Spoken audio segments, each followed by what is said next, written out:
won't go in as an amendment, but I'm going to try to put it out there. Several of the speakers, including Kim, referred to this issue.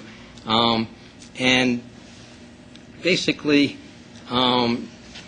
this really has to do with kind of patient testimony. And this is what the amendment says. The equivalent of 1 hour of each meeting day will be dedicated to receive testimony from public witnesses, delivered either in person, by telephone, or by video. The period of time allocated to each witness shall be not less than 5 minutes. Witnesses can use their allocated time to read a prepared statement, to offer comments on committee reports or discussion, or to ask questions of the committee. So that's the motion. And I know there's several parts of that, but I wanted to throw that out there for discussion because it does open up kind of what we have had, and I'm happy to give my explanation for it. And really, a lot of this did come from Kim's testimony as well as several others. But I wanted to see if it's first gets seconded. How much of the time did you just say? What Part of the time of our meeting? So basically 1 hour of each day meeting. So if there's 2-day meeting, there'd be 1 hour on one day, 1 hour the second day. And now, each is person... that in addition to what currently is there? That would just be total. And there would be basically 5 minutes per person, as opposed to 3 minutes. And if they ask questions of the committee, would that time allocation be in there too? Like our time to answer those questions? And within that 5 minutes, they would have to decide how they wanted to use that 5 minutes. By the way, I'm sort of making comments on the motion. Maybe I could first make sure is it seconded, and then I'd be happy to kind of elaborate. Does anybody want to second that? I'll second for discussion purposes. Okay. One of the concerns, I think you're lumping too much into one thing, and I particularly go what I think Susan was going to. How many of us have got, you're now going to charge someone who's got 3 questions for the committee, and they're going to ask 3 different committee members, and they've got 5 minutes, and the first one takes 4 minutes to answer the question, not because we're just jabbering, it's a complex question. I would suggest as a friendly amendment to drop that one out, and then add it separately as to allow them to submit written questions that then could be, by the chair, put to the right person, and then parse out a period of time and say, all right, here are the comments from the questions that have been submitted to the committee members. We could do it in a much more organized and succinct fashion. And then that way it doesn't stick different, because different questions are going to take different periods of time to answer. I'll accept that friendly amendment. Very friendly. Very friendly by Dr. Marshall. Yes. Thank you. That point's well taken. I mean, we want to allow the public comment to be as free as it can be, and maybe when we start to look at how we restructure our meetings, we might build in some answer time in the same way that they have very often at conferences, where we can address a number of specific questions that have been asked of the group. So we can look at that a little further down the line. By the way, if you go back to prior kind of coordinating committee meetings, there was more flexibility during some of those times. And I think some of those exchanges were extremely helpful and helped educate the committee members. And I just think it gives us a little more flexibility. Great. So is there any further discussion on the friendly amended motion? And what is the motion? Do we want to add to that motion that there are some organizations who will automatically have time to present this, to ask questions? That was something that I've heard ideas about that.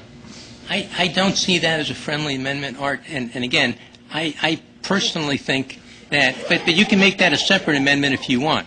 But my preference is to really give a wide variety of people an opportunity to talk, and certainly if you have 2 days, 5 minutes each, the major organizations and people who watch these things closely will get a chance to talk. I think... You don't want to guarantee that. You're just going to say they will, but without guaranteeing it. I think that, just like right now, our committee can, if we wanted to, ask a particular person to come up here and talk to us. I think we always have that option. Can I ask one question now? How do you determine the order in which people are speaking based upon the available time? This is an excellent operational bylaws sort of question, because historically, most of our meetings, we've actually had 2 hours of public comment on one day and an hour on the second. We've had to jigger that time sometimes. It might be an hour and 45 minutes, one and, 45 minutes the next day, whatever. But we have always been able to accommodate the requests for public comment, particularly once we started allowing telephone presentation. We didn't require people to be there in person.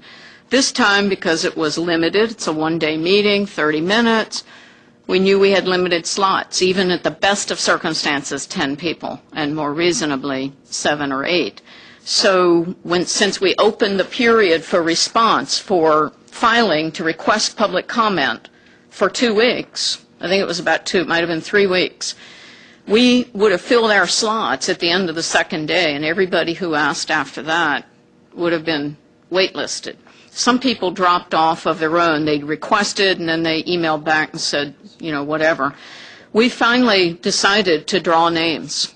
So we put the names in a hat, held the hat like this, and a third party reached up overhead and drew names. Every hat was shaken 7 to 10 times.